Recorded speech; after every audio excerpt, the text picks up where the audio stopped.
नमस्कार मंडळी, वहिनींचा स्वयंपाक या चॅनलवरती तुमचं स्वागत आहे. काल आहे ना मला अचानक बाहेर जावं लागलं, त्याच्यामुळे ही आळूच्या पानाची भाजी बनवता झाली नाही मला. काल हे मी शिजवून ठेवलेले बघा. ह्याच्यामध्ये मी अख्खी शेंगदाणे, तुरीची डाळ, मुगाची डाळ आणि चण्याची डाळ हे घालून मी शिजवून घेतले. काल बाहेर जावं लागलं त्यामुळे नाही जमलं आणि ही भाजी मी अशीच फ्रीजमध्ये ठेवून गेली होती. तर ही भाजी मी आता बनवत आहे बघा. आपण ह्याला घोटून घेऊया. आपली भाजी घोटून झाली आहे बघा.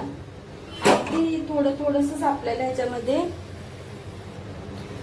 आपल्याला एकदम थोडीशी चण्याची डाळ, मुगाची डाळ, तुरीची डाळ एकदम थोडंसं घालायचं आणि शेंगदाणे सुद्धा आपल्याला मुठभर घालायची आणि अशी घोटून घ्यायची.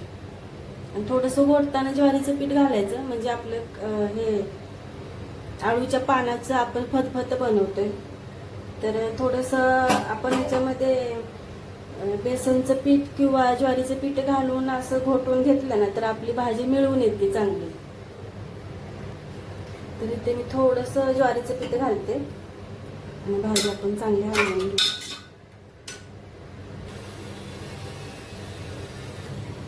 आपलं तेल पण गरम झालंय आणि या भाजीसाठी काही जास्त साहित्य लागत नाही बघा. साहित्य बघा, ठेचलेला लसूण, चटणी आणि हळद एवढंच साहित्य लागणार आहे. आणि आपल्या चॅनलचं नाव पण काय आहे, वहिनींचा स्वयंपाक.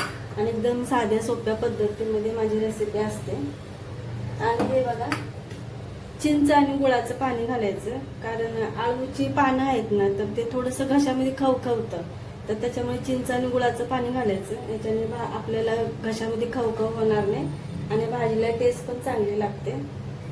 टेस्ट म्हणजे चवीला चांगली लागते. तर आपण फोडणी देऊया. अगोदर आपण लसूण घालायचं.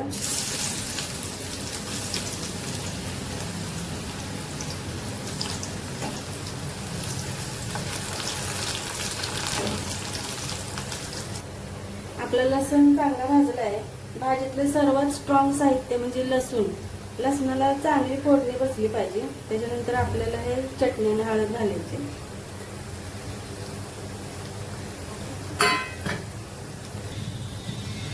मसाला भाजले आपला.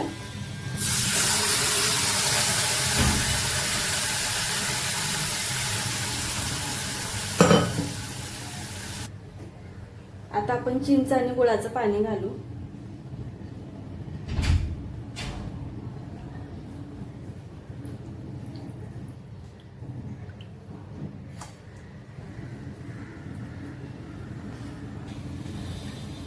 कुकर मध्ये थोडं पाणी टाकून घेतलेलं पण घालतो.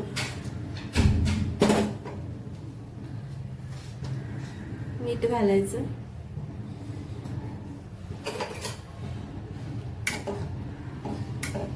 आता भाजीला आपण चांगली उकळी येऊन देऊया.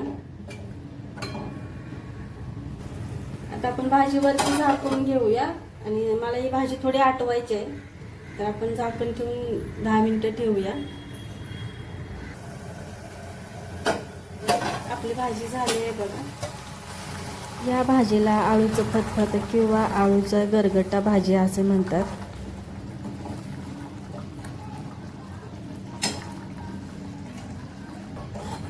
किती छान झाली आहे बघा भाजी.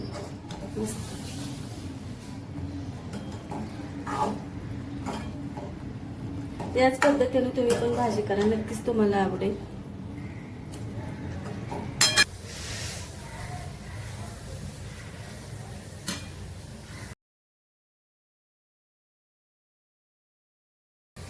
आळूचं फतफत आणि ज्वारीची भाकरी.